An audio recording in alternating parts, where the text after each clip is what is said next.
dan memperbanyak istighfar. Secara khusus masalah istighfar, karena ada sebuah hadis Nabi SAW yang berbunyi, bisa saja rezeki seorang hamba tertahan, ya, ditahan oleh Allah, belum dikasih, ditahan dulu karena dosa yang dia lakukan.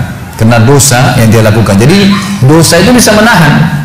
Bisa saja kita mau coba masuk proyek, gagal, coba istighfar kepada Allah Subhanahu wa taala. Jadi memang ada dosa yang mengganjal, intinya begitu. Pernah ada 3 orang datang kepada Hasan Basri rahimahullah, seorang ulama tabi'in yang masyhur. Datang 3 orang ini, dan Hasan Basri ini juga terkenal dengan kesolehannya. Kalau ngomong selalu surga, neraka, rahmat dan taubat dan azab. Itu saja berputar perkataannya Hasan Basri rahimahullah. Jadi orang sering datang ke rumahnya minta nasihat. Ada 3 orang datang satu hari, antri di rumahnya. Yang satu masuk mengatakan, wahai imam, wahai kiai, wahai ustaz, saya sudah lama menikah dengan istri saya ini, tapi belum dapat anak. Sudah 10 tahun nikah nggak dapat anak. Kami sudah ikhtiar ke tabib ini, minum itu, tapi belum juga Allah takdirkan. Apa saran anda? Maka kata Hasan Basri, perbanyak istighfar. Perbanyak, ya, bukan kerjakan istighfar, perbanyak. Terus lisanmu astagfirullah wa atubu ilaih, astagfirullah terus diucapin, jangan berhenti. Gitu. Maka kemudian keluar orang tersebut. Masuk orang kedua mengatakan, wahai imam, saya sudah lama kena penyakit di perut saya, sakit terus. Kalau sakit saya sampai nggak bisa tahan, rasanya pengen mati saja kena sakitnya. Sudah coba berobat ke sana sini nggak sembuh-sembuh. Apa saran anda? Kata Hasan Basri, perbanyak istighfar. Perbanyak istighfar. Amalin, pulang. Datang orang ketiga mengatakan, wahai imam, saya sudah lama bekerja banting tulang. Mayoritas waktu saya sehari kerja keras, tapi saya tidak pernah kaya seperti fulan. Ditunjuk orang kaya di kota itu, di kota Basra, di Irak. Apa saran anda? Kata Hasan Basri, perbanyak istighfar. Pulanglah 3 orang ini. Lalu kemudian istri Hasan Basri bertanya, wahai suamiku, ketiga orang ini tadi butuh, satu mungkin dikasih modal, mungkin satu ditunjukkan tabib yang tepat, mungkin obat. Kenapa anda cuma suruh istighfar saja? Kenapa enggak istighfar diikutin dengan yang lainnya, dikasih modal, dikasih obat? Kata Hasan Basri, wahai istriku, tidakkah kau dengar kalau mereka sudah ikhtiar dan sekarang tinggal mereka terbuntu, tertutup di sebuah pintu yang mereka tidak tahu bagaimana jalan keluarnya. Maka saya mengingat firman Allah dalam surah Nuh. Surah Nuh ini surah nomor 71, ya.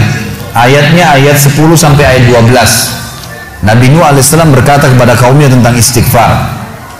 Surah Nuh surah nomor 71 ayat 10 sampai ayat 12. A'udzubillahi minasyaitonirrajim. Faqultu astaghfiru rabbakum innahu kana ghaffara.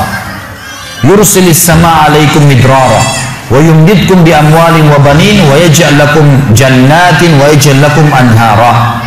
Kata Nabi, kata Allah Subhanahu wa taala, Nuh berkata kepada kaumnya, istighfarlah, minta taubatlah kepada Tuhan kalian, sesungguhnya Dia Maha menerima taubat hamba-hambanya. Manfaatnya Dia akan menurunkan untuk kalian dari langit midrara. Midrar, kata para ulama tafsir, bisa berarti hujan yang lebat, bisa berarti rezeki yang non-stop, terus dikasih sama Allah bertubi-tubi. Dan dengan istighfar Allah akan memperbanyak harta dan keturunan kalian, dan Allah akan jadikan kebun-kebun kalian lebat, dan Allah akan suburkan juga seluruh sungai-sungai kalian.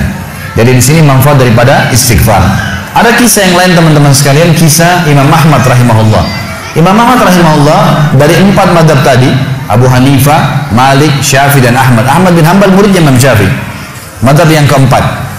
Imam Ahmad rahimahullah di akhir hidup beliau ulama besar hadis. Di akhir hidup beliau pernah terlintas di benaknya untuk mendatangi sebuah kota di Irak. Kenapa ke sana nggak tahu. Pokoknya pengen ke sana gitu. Imam Ahmad pergi ke sana. Tiba di kota itu, tapi saya tidak temukan dalam riwayat ini kota apa yang dimaksud. Tiba di kota itu, Imam Ahmad tiba azan maghrib. Lihat masjid, ada satu masjid, masuk masjid itu sholat berjamaah. Orang nggak tahu dia, karena zaman dulu orang tidak ada foto, tidak tahu lihat bagaimana wajah siapa orang ini, nggak kenal. Habis sholat maghrib, Imam Ahmad duduk sedikit baca Al-Quran. Azan isya dia ikut sholat. Selesai isya, Imam Ahmad pergi ke pojok masjid, mau geletak tidur. Marbot masjidnya datang, dekatin. Wahai syekh. Syekh ini dalam bahasa Arab 3 artinya. Bisa satu dari 3. Bisa orang tua, syekh. Bisa orang alim, bisa orang kaya. Jadi tidak selamanya kalau antum dipanggil di Saudi syekh dianggap orang alim. Bisa saja orang tua. Dipanggil, hai Syekh, orang tua maksudnya. Ngapain anda di sini? Kata Imam Ahmad, saya musafir, nggak kenal orang siapapun di kota ini. Besok pagi saya mau pergi, nggak ada tempat nginap, saya mau nginap di sini. Karena zaman dulu nggak ada penginapan kayak kita sekarang, banyak hotel segala gitu. Kata marbotnya nggak bisa, masjid nggak boleh tidur. Kata Imam Ahmad, saya didorong-dorong keluar dari masjid. Orang ini nggak tahu kalau ini Imam Ahmad, kalau tahu mungkin diundang ke rumahnya. Tapi ini marbot, masya Allah, istiqamah nih gitu. Keluar dari masjid, ditutup pintu masjid sama dia. Imam Ahmad lihat orang yang sudah pergi, Imam Ahmad lihat ada teras masjid, tidur di teras masjid. Balik lagi marbotnya. Wahai Syekh, ngapain sini? Musafir, mau tidur, nggak ada tempat nginap. Nggak bisa Syekh. Teras pun nggak boleh, peraturan. Ini saya bilang tadi istiqomah luar biasa nih. Imam Ahmad bilang saya didorong-dorong ke jalanan, Waktu saya lagi didorong ke jalanan, ternyata masjid bersebelahan dengan kios penjual roti. Ada satu orang penjual roti di sebelah masjid. Lalu dia mengatakan, Syekh, dipanggil Imam Ahmad, silakan ke tempat saya. Imam Ahmad pun datang. Dia bilang, saya punya rumah tidak jauh dari sini, ini kios saya, ada ruangan tempat tidur saya. Silakan anda pakai nginap, besok anda mau pulang silakan. Kata Imam Ahmad menceritakan tentang keadaan dia dengan penjual roti ini. Dia bilang, ada satu perilaku penjual roti ini yang unik. Imam Ahmad tertarik dengan itu.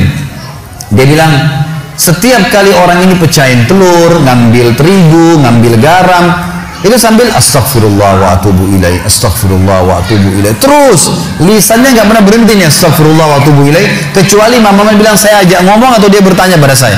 Kalau berhenti istighfar lagi, selalu begini. Kata Imam Ahmad, saya bertanya, sudah berapa lama kau amalkan nih? Orang itu bilang, sudah lama, dari saya masih bujang. Kebetulan orang ini sudah tua seumur sama Imam Ahmad, sudah mendekati 60 tahun lebih gitu. Baik, dia bilang, sudah lama, dari saya masih bujang. Kata Imam Ahmad, ma samaratu istighfarik, apa manfaatnya istighfarmu? Apa yang kau dapatkan dengan istighfar yang sebanyak ini? Kata dia, tidak ada apapun yang saya minta kepada Allah kecuali diijabah. Apa saja saya minta Allah kasih, tinggal satu yang belum Allah kasih. Kata Imam Ahmad, apa itu? Dia bilang, saya minta dipertemukan sama Imam Ahmad. Loh ya, kisah nyata. Imam Ahmad mengatakan, Allahu Akbar, istighfarmu lah yang membuat saya datang ke kota ini, tidak tahu kenapa. Istighfarmu yang membuat marbot masjid mendorong-dorong saya keluar masjid. Istighfarmu yang mendatangkan saya ke tempat ini, tempat praktek, ke rumahmu. Karena saya adalah Ahmad bin Hanbal. Saya adalah Ahmad ibn Hanbal. Bagaimana istighfar teman-teman sekalian mendatangkan rezeki yang luar biasa. Permintaan apapun didatangkan. Seorang alim ulama biasa didatangin, ini malah didatangkan sama Allah ke tempat orang ini karena istighfarnya. Jadi memperbanyak istighfar manfaatnya sangat besar. Hadis Bukhari kata Nabi SAW, siapa yang mulazamah selalu istighfar, Allah akan jadikan jalan keluar dari masalahnya dan Allah akan berikan rezeki dari tempat tidak disangka-sangka.